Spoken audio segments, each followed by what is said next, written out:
पराठा, पंगा और पापड़ वाला ब्लॉग।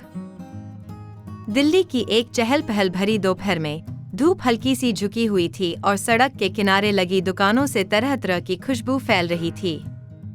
उस मोड़ पर एक छोटा सा स्टॉल था, मौसी का पराठा स्टॉल। आकार में छोटा, लेकिन भीड़ इतनी कि लगता था मानो कोई फिल्मी स्टार मिलने वाला है।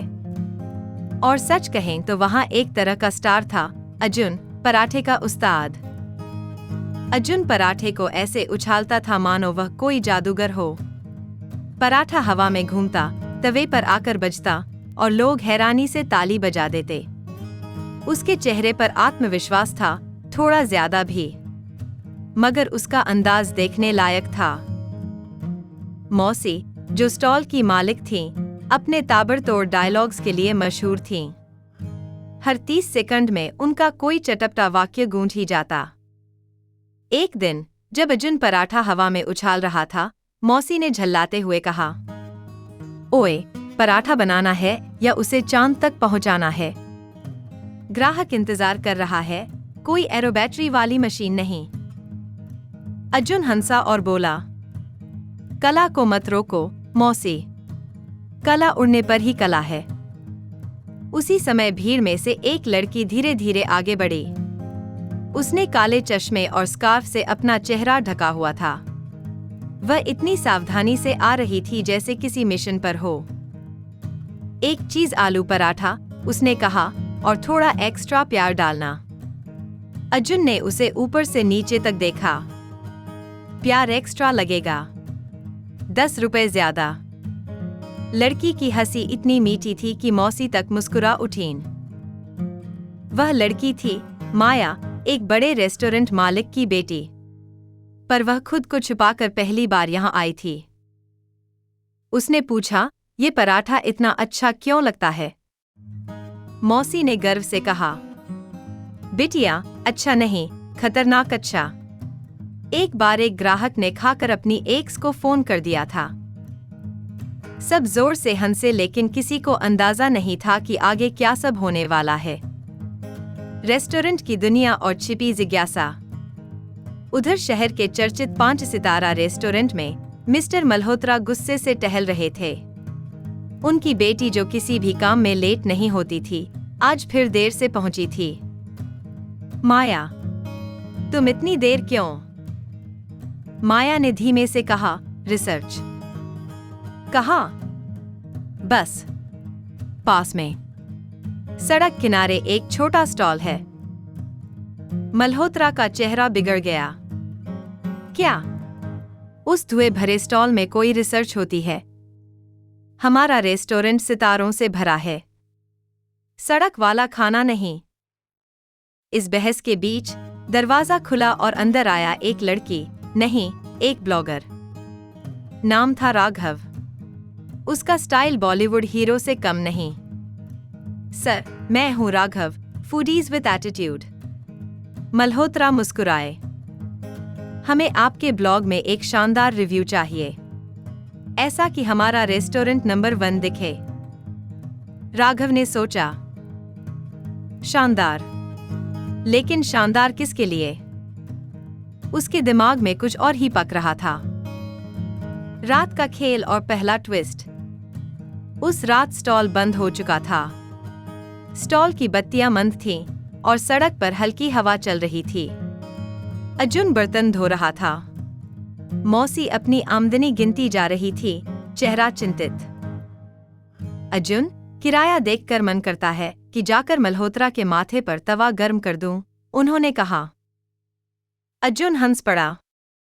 मौसी, शांत, सब ठीक होगा। उसी समय एक परछाई पास आई। वह राघव था। उसकी चाल बिल्कुल फिल्मी विलेन जैसी थी।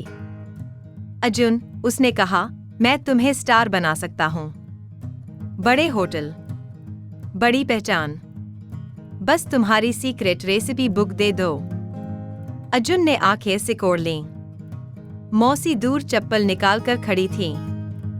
Secret book? हाँ, राघव बोला। अर्जुन मुस्कुराया, एक चालाक मुस्कान। असली वाली या नकली वाली चाहिए?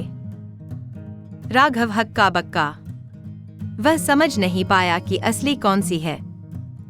रेस्टोरेंट में नया ड्रामा। कुछ दिन बाद रेस्टोरेंट के किचन में हंगामा मचा हुआ था।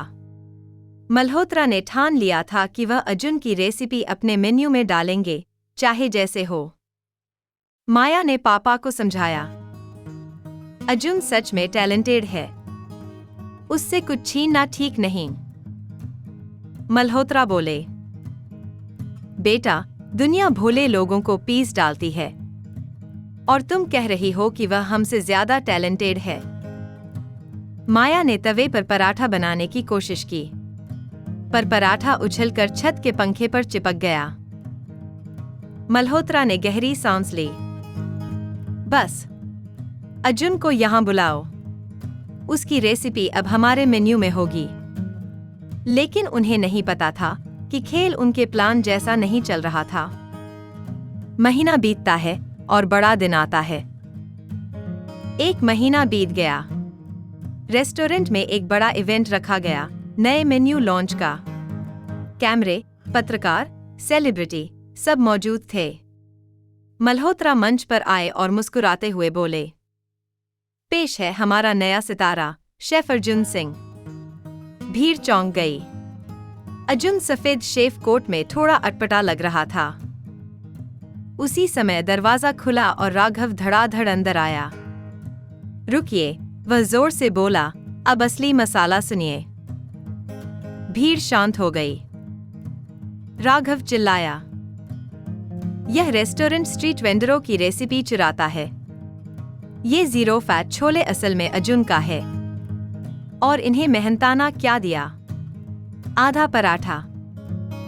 पूरी भीड़ में सनसनी फैल गई। मल्होत्रा का चेहरा उतर गया।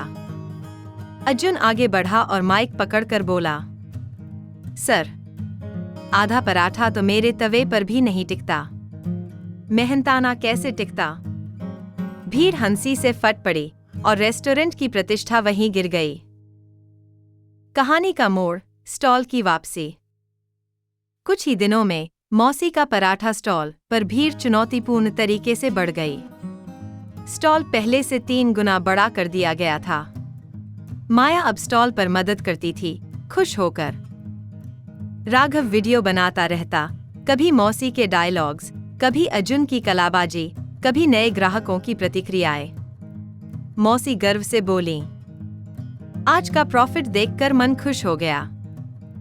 अर्जुन ने मुस्कुराते हुए कहा, देखा मौसी, असली स्वाद दिल से आता है, चाहे तवा पुराना हो या किचन छोटा। माया हंसते हुए बोली, और असली पहचान ईमानदारी से मिलती है। राघव ने कैमरा ठीक किया और बोला, और असली कंटेंट ड्रामा प्लस खाना धमाका। सभी हंस पड़े और कैमरा उस हंसी को कैद करता रहा। अंतिम विचार, अर्जुन की आवाज। अर्जुन की आवाज जैसे हवा में तैर गई। जिंदगी पराठे जैसी होती है, थोड़ी गर्म, थोड़ी मसालेदार, थोड़ी मेहनत वाली। लेकिन जब दिल से बनाई जाए तो चाहे सड़क पर बेचो या बड़े होटल में, लोग दिल से खाते हैं। और उस दिन मौसी का पराठा स्टॉल सिर्फ एक स्टॉल नहीं रहा, वह एक कहानी बन गया, एक स्वाद बन गया, एक पहचान बन गया।